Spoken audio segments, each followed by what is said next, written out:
ಈ ಜಾಗನೇ ಸೀತಾಮಾತೆ ಅಗ್ನಿ ಪರೀಕ್ಷೆಗೆ ಹಾಳಾಗಿದ್ದು.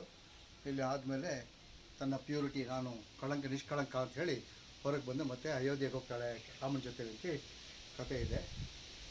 ಪೂರಕವಾಗಿ ಇನ್ನೊಂದು ವಿಷಯ ಅಂತ ಹೇಳಿದ್ರೆ, ಇಲ್ಲೊಬ್ಬ ಮಾಂಕಿದ್ದ, ಬುದ್ಧಿಸ್ಟ್ ಮಾಂಕಿದ್ದ. ಅವನು ಇಲ್ಲಿ ಸಿಕ್ಕಾಪಟ್ಟೆ ಚಿನ್ನ ವಜ್ರ ವೈಡೂರ್ಯ ಇದೆ ಅಂತ ಹೇಳಿ ನಾನು ದೊಡ್ಡ ಈ ಮರಗಳನ್ನ ಕತ್ತರಿಸ್ದ. ಇನ್ನೂ ದೊಡ್ಡದಾಗಿತ್ತು ಮರ, ಪೂರ್ತಿ ಇತ್ತು. ಇದನ್ನು ಕತ್ತರಿಸಿ ಆಮೇಲೆ ಅವನ ಮೇಲೆ ಕೇಸ್ ಆಗಿ ಜೈಲಲ್ಲಿದ್ದಾನೆ.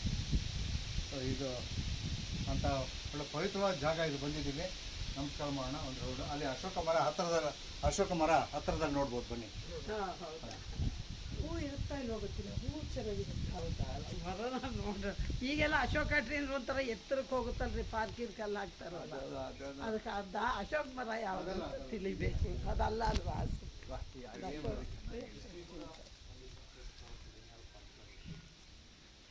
ಜೈ ಶ್ರೀರಾಮ್. ಇದೇ ಅಶೋಕ ಮರ. ಹೌದಾ, ಮೊಗ್ಗು ಬಿಟ್ಟಿದೆ. ಅದೇ ಮೊಗ್ಗು ತುಂಬಾ ಚೆನ್ನಾಗಿರುತ್ತೆ, ಹರಳಿದ್ರೆ. ಇದೆ ಅಶೋಕ ವೃಕ್ಷ. ಇದೇ ಅಶೋಕ ವೃಕ್ಷ. ಅಶೋಕ ಮರ ಅಲ್ಲೆಲ್ಲ ನಮ್ಮ ಕಡೆ ಇಲ್ಲವಲ್ಲ ಅಷ್ಟು ಅಶೋಕ ಮರ.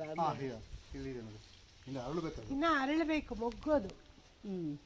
ಇಲ್ಲಿದೆ ನೋಡಿ, ಇಷ್ಟಗಲ ಆಗುತ್ತೆ, ಚೆನ್ನಾಗಿತ್ತು. ಎಲ್ಲ ಒಂದೇ ಸಾರಿ ಅರಳಿತಾವೆ. ಹೌದೌದು, ಮರ ತುಂಬ ಇರುತ್ತೆ ನೋಡಿ, ಇಲ್ಲಿ ಒಂಥರ ಪಿಂಕ್ ಕಲರ್.